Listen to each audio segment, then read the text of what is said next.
بالله العلي العظيم والحمد لله رب العالمين والصلاة والسلام على أشرف الأنبياء والمرسلين بالقاسم المصطفى محمد اللهم صل على محمد وآل محمد وعجل فرجه ثم الصلاة والسلام والتحية والإكرام على أهل بيته الطيبين الطاهرين المعصومين المظلومين ولعنة الله على أعدائهم أجمعين من الأولين والآخرين إلى قيام يوم الدين أما بعد مؤمنين مؤمنات brothers and sisters in Islam and Iman Salamun alaikum wa rahmatullahi wa barakatuh.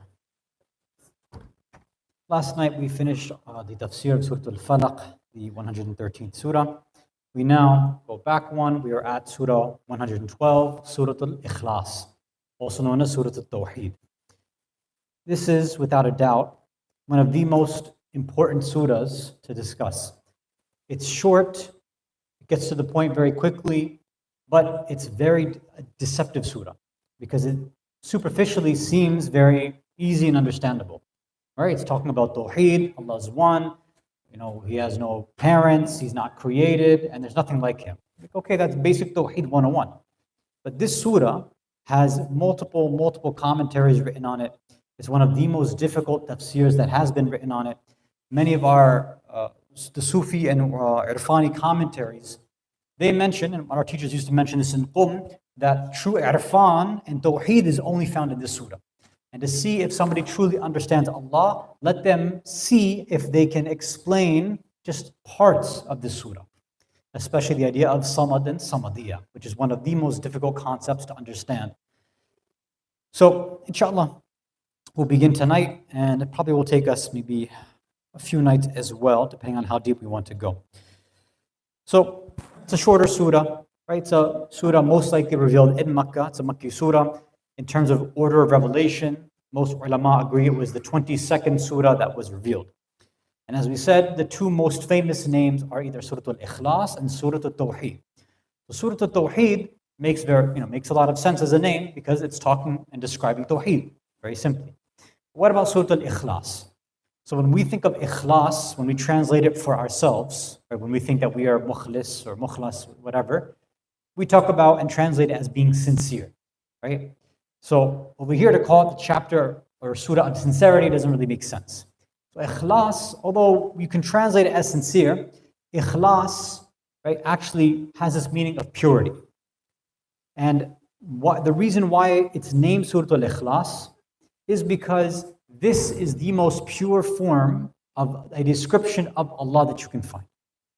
It's pure, unadulterated, unfiltered. This is how, and the best description of Allah that has been offered. And when we get to the occasion of revelation, then it'll make a bit more sense why. There's a few surahs in the Quran, right? Only a few that actually have, some types of ahkam related to them, right? So there's certain ayat of the Quran that have ahkam and fiqh related to them. For example, the 4 ayat that are wajibus sujud, right? That if you hear them or you recite them yourself, to do sujood right away or without too much delay is wajib.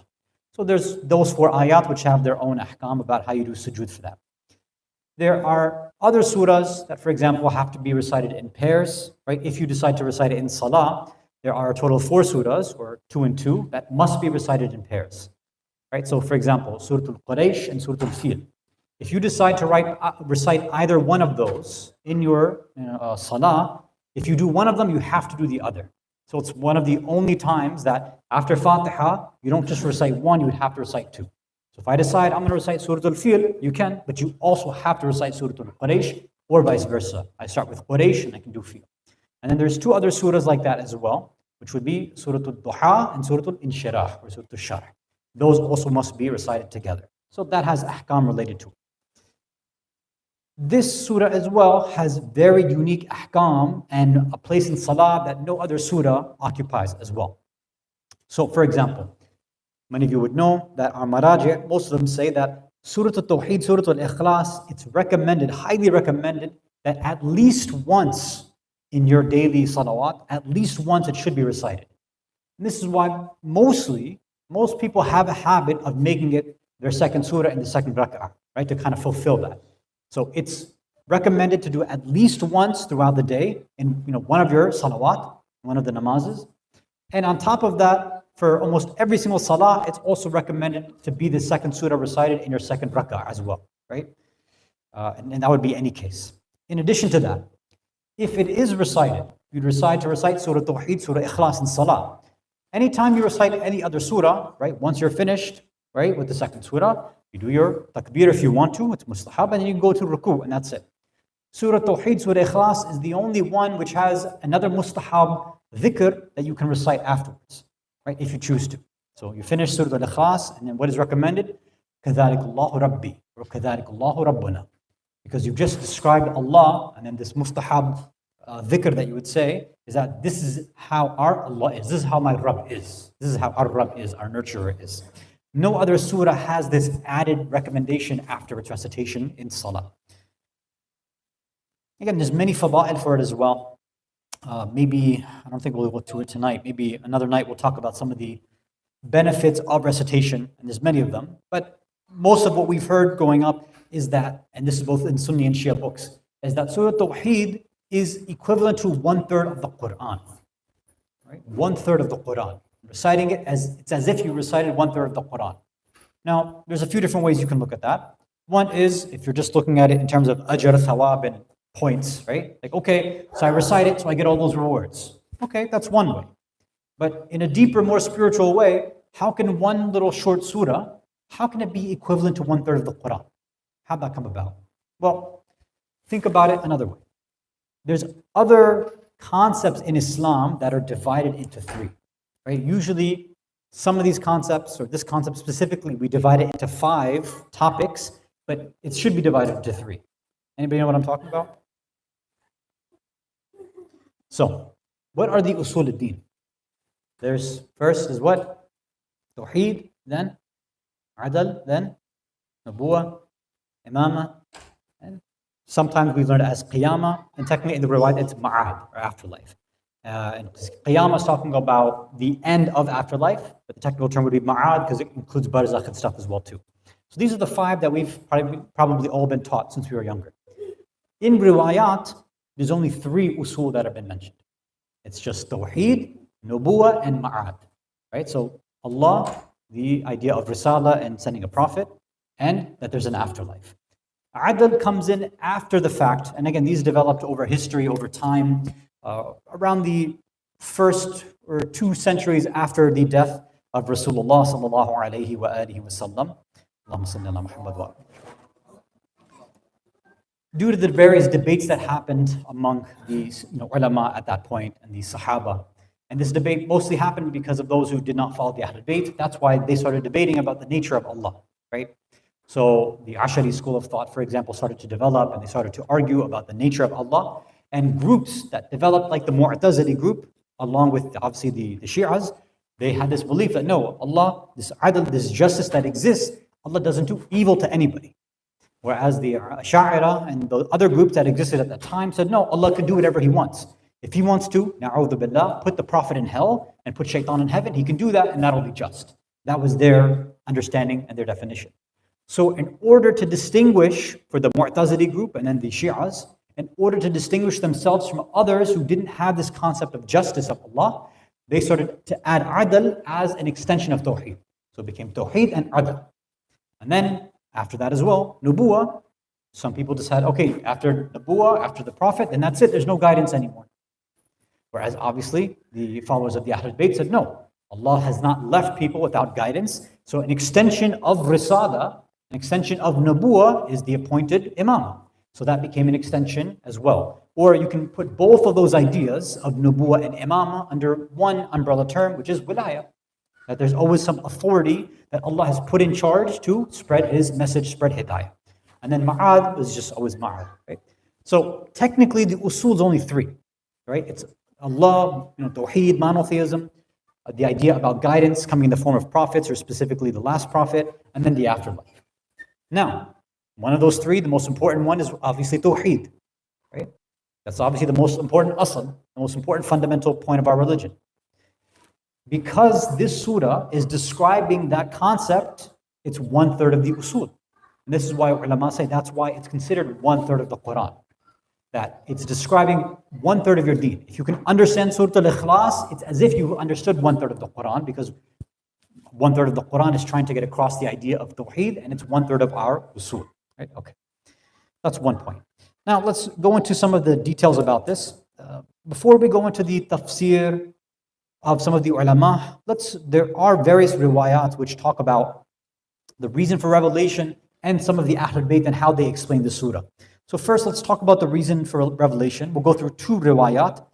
This first one comes from Imam Ja'far al-Sadiq alayhi salatu wassalam. So he's reported to have said, "Inna al-Yahud sa'alu Rasulullah sallallahu alayhi wa ali," that a group of Jews, and again this was in Mecca, they had come to Rasulullah sallallahu alayhi wa ali, when what? And they said, فَقَالُوا unsub lana rabbak. Describe and tell us about your Rabb. Because obviously, this guy Muhammad drops in, everybody's wondering, what's this new religion, what's going on? So either people came to be interested, like tell us about, okay, your version of Allah or whoever you're worshiping, or they were doing it to challenge, right? So they're either challenging him or actually interested. Most likely, given what we know about the history in Mecca, they're probably doing it as a challenge and trying to make the Prophet look bad. Now, obviously, if you and I were there, we are new Muslims, we're expecting the Prophet's going to just answer right away, right? Like, of course, just describe Allah, it shouldn't be too difficult, right? But according to the hadith, فَلَبِثَ ثَلَاثًا لَا يُجِيبُهُمْ. For 3 days, the Prophet didn't answer them. And this goes back to a point that we had mentioned many nights ago as well. Is one of the key characteristics of Rasulullah sallallahu alaihi wasallam is that he didn't give responses on his own, especially for a question like this. He wasn't just making up the deen and the religion as he went along. He was waiting for wahi to take place. He was waiting to say, look, if you want the best description of my Rabb, then my Rabb won't give that description. I'm not going to give that description. ثُمَّ نَزَلَ قُلْ هُوَ اللَّهُ أَحَدْ إِلَى الْآخِرَةِ. And then, after 3 days, this is when Surah Al-Ikhlas was revealed to Rasulullah, and then he recited it to all of them. That this is the best description of Allah, because it's coming from Allah. Another hadith, Imam Sadiq says, some companion asks him, سألت أبا عبد الله عليه السلام, asks him about this surah, Surah Al-Ikhlas. So then the Imam begins to describe it. I think for the rest of tonight, we'll probably just go through this hadith. نسبة الله إلى خلق أحد صمد أزلية صمدية. So he's like, this surah is in relation, it is Allah's relation. It's Allah's description of himself to his creation. Right? It's Allah introducing himself, describing himself. And he's mentioning that he's ahad, he's one. That he's samad. For now we will translate it as self-sufficient. Although, inshallah, maybe tomorrow night, the next night, we'll go into a bit more detail about samad and samadiyya. Azaliyya, that he's eternal, right? Azali meaning pre-eternal and post-eternal. Infinite, before and infinite afterwards as well. Because there's a difference, there's a distinction. We are technically eternal as well too. Right? We are not going to die, we're not going to cease to exist. We go forward, infinitely forward. But we don't have an infinite backwards. Right? We have a starting point. And there's anything else that's been created, or most other creations, every other human at least, they go forward in time infinitely. And they remain in akhirah. Right? But Allah is the only one that has pre-eternity and post-eternity. Right? Which I think the fancy term is called semper-eternity, something like that.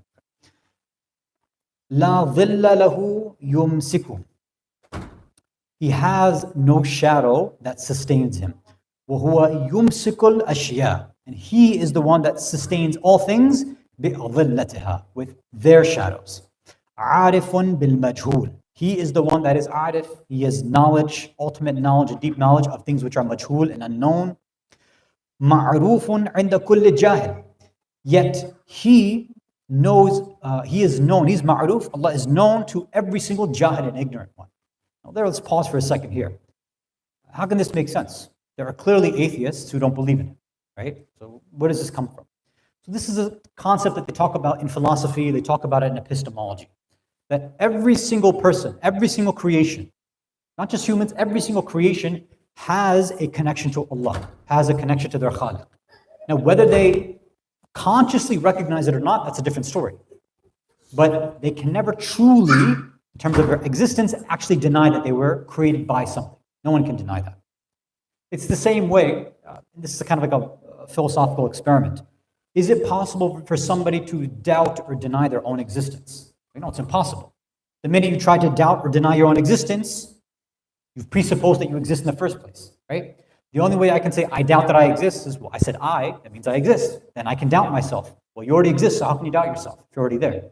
Or if you say, I don't exist, well, then there's no I to say that I don't exist, right? So it's a discussion they have in epistemology. So sometimes people, they are confused at some of these deeper concepts, so they get confused.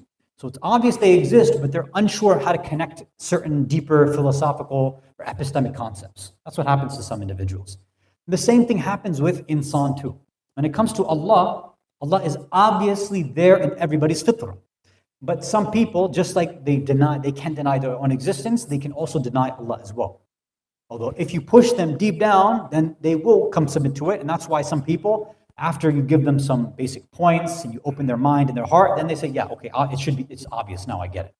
But that idea of haqq, of truth, of having something outside of ourselves, that's known to every single person, even if they're jahil and just don't actually understand Allah. Right? So that's one of the deeper concepts there. Fardaniya, right? Allah is singular, right? And this is different than zawjiya or being in kathra and multiplicity. And inshallah we'll talk about this in the next few nights as well. La khalqahu fi, wa la huwa fi khalqi, right? His creation is not within him, and he is not within his creation either. Now this should be obvious, but there are some pseudo-Sufi-ish, spiritual groups, especially this like pantheistic idea. People think that God is in me and God is everywhere and I am God and we're all God, na'udhu billah, this sort of idea. Right? And we don't have this idea. Even Urafa and Sufis, if they're actually following what we consider the Shia, Irfan and Sufism, they don't believe that we are actually in Allah, but that Allah is inside of everything, right? Because Allah doesn't have makan, He doesn't have place. He cannot be encompassed by things, right? So it's a subtle point in terms of the spirituality and philosophy. غير محسوس ولا محسوس. So He's not perceptible. He's not perceivable by any means whatsoever, right? You cannot do hiss. You can't understand Him in that level. ولا تدركه الأبصار, right? Eyes can never grasp Him. Although some Muslims think that when they die, they'll be able to actually see Allah, right? They believe physical body. He has hands. He has a face. They have all of this. We can't see it here, but when we die, then we'll see it. This is the belief of a minority group of Muslims. And of course, anybody who has an aql salim, who thinks properly that no, there's no way an immaterial being can be seen by the eyes. It doesn't make sense. Ala faqaru. He is high, like He's beyond, but He's also close. Right? These are now the contradictions that Imam Sadiq is describing. Wadana faba'ud. He is the lowest, meaning He's here amongst everything. We see Allah kind of being manifested in all creation, but He's also distant from it as well too. Right? And for more explanation, look at the first khutbah in Nahj al-Balagha and see how Imam Ali alayhi salam describes these kind of apparent contradictions of Allah. How He can be close to us, that He's taking care of everything, but He's beyond our imagination and understanding. Right? Things like this. وَعُسِيَ فَغَفَرَ. Whenever someone disobeys and they do ma'asiyah, they sin, Allah can cover it up and He can forgive it. وَأُطِيعَ فَشَكَرَ. And whenever He's obeyed, He does shukr. Now, shukr in this sense is obviously not like you and I, right? When we thank somebody. Shukr in this more divine sense is when Allah sees that a person has recognized the truth and value of something and rewards them on top of it. Right? It gives them more, right? Faziyada, gives them more, because that's what Allah's shukr means. And when we say He's ash-shakir, when somebody obeys, somebody recognizes Allah's haqq, then He increases their ma'rifah, He increases their rizq, increases their ni'mah and their blessings. Salawat ala Muhammad wa ala Muhammad. A few more lines of this hadith and then we'll end. لا تحويه أرضه ولا تقله سماواته. His earth, or yeah, I guess we can just say earth, but the lower levels, basically, the lower dimensions, they do not contain Him, and nor the samawat, these higher dimensions also don't encompass Him too. Now, if we had more time, I'd want to talk more about ard and sama, right? Ardeen and samawat. Normally, when we heard these words before, ard and sama, or ardeen and samawat, we translate them as earth and heavens, right? That's one way of translating it, but it's a little deficient. It's not fully accurate. A better way to describe it is that ard is talking about any lower type of dimension, the lowest one being the dunya, and sama is talking about higher planes of existence. So one step above us is what we call the barzakh, alam al-barzakh, right? So that is one step above us. It's alam al-ru'ya. It's the realm where we dream, right? When we're dreaming, there's only like a little bit of physical stuff that's happening there, but most of it has to do with, it's a spiritual, immaterial experience, right? So that has its own realm. And then above that, there's another realm. And then above that, there's another realm. There's in total, right, samawat wa sab'a, 7. There's 7 of these levels of reality. The highest being the ilm of Allah, and that's it. And no one comes towards the ilm of Allah. You go lower than that, then you have the realm of the angels, then you go lower and lower, you come down again to barzakh, and then you come down to the dunya. Dunya literally meaning the lowest, right? Why is it the lowest? Because that's it. There's no lower realm than this. This is the worst you can get. Worst, you know what I mean, in terms of physicality, immateriality. That's why everything here is based on, right, like length, width, height. It's based on physical matter. As you go higher and higher, it becomes immaterial. So the higher and higher you go, the more the physical stuff goes away and the more the immaterial takes form. That's why angels by default are immaterial. When they come down to certain degrees, sometimes they take on material forms and they can be seen. You can see their effects sometimes, right? So this is a discussion that they have in philosophy and irfan about the nature of these dimensions. But it's a tangent, so I don't want to go into details. But just when you see ard and sama, don't just think of like atmospheres or skies, or somebody told me it means ozone layers. No, it doesn't mean anything like that. Most say that no, this is having to do with the higher dimensions. Right? So Allah is not encompassed by any of these things. He is the one that is ahata ala kulli shay. He encompasses everything, not the other way around. Hamilul ashiya bi qudrati, right? Which is the same point. That He is carrying everything. All this is by His qudra and His power. Daymumiyun azali, right? He's everlasting. He's eternal. La yansa wa la yalhu wa la yughlat wa la yal'ab. He doesn't do nisyan, he doesn't forget. He doesn't just do things out of lahu. It's not just because he's messing around and he gets bored. Some people think that Allah just set up sharia because he's just playing a game with us. Oh, you know what? I'll make maghrib, 1, 2, how about 3 rakats? Yeah, I'll just do that. And qasr, well, maybe how about this namaz I'll cut in half, but this one I won't cut in half. We make Allah sound like a human being sometimes, and that's not the way it is, right? So He doesn't just do things haphazardly. Wala yughlit, right? He's not making errors, He doesn't make mistakes.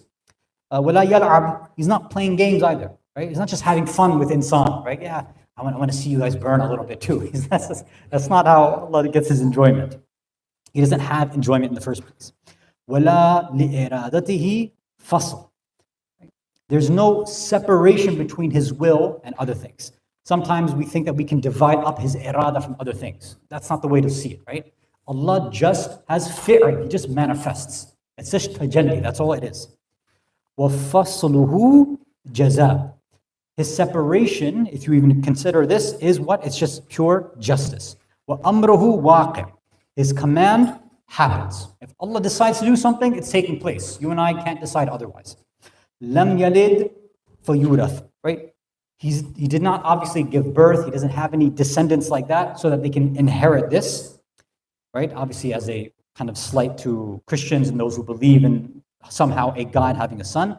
وَلَمْ يُولَدْ فَيُشَارِكْ. And no, He doesn't have anything that created Him so that He can have partners. So these two concepts, right, which we'll discuss when we get to that ayah, at face value, it seems like they talk about Christians, right? No, God can't have a son, He can't be born, He can't give birth, it doesn't make sense. But there's a deeper idea to this too. A part of it is historically related to the mushrikeen, those who are idol worshippers. But they believe that, yeah, some of these idols are like, God's kids. What's wrong with that? And some of these idols, which are kind of godly, they are, they act as parents or kids. So they had this familiar understanding of gods and idols and things like that. So this is addressing not just Christians, but even these idol worshippers as well. But there's a deeper concept to this too, which is related to and relevant to us as well in this day and age. But when we get to the ayah, we'll describe that inshallah. And this is the last part of this hadith. Imam Sadiq says, وَلَمْ يَكُنْ لَهُ كُفْوًا أَحَدٌ. And then this mentions the last ayah of Surah Al-Ikhlas, right? That there is nothing at all that's comparable to Him. And again, seems obvious, right? Like, okay, I know it. There's only one Allah, you can't compare to Him. But there's something deeper that we have to explain, inshallah, when we start to go deeper to this tafsir starting tomorrow night. So, inshallah, once we get into it, again, as we saw, the context of revelation was these group of Jews that came and asked Rasulullah for a description of Allah. Rasulullah waited for wahi for 3 days, then this surah was revealed to him. So this is, again, not some child's play, some simple thing that we memorize very quickly and we just recite, it means God is one, we're done. There's a lot of depth to this. Just in this small hadith, you see how much Imam Sadiq alayhi salam has expanded it. But there's more than this, inshallah, which if Allah gives us tawfiq, we'll begin to describe some of it tomorrow night as well. Walhamdulillahi Rabbil Alameen, wa sallallahu ala Sayyidina Muhammad wa ala ahli baytihi at-tayyibin at-tahirin.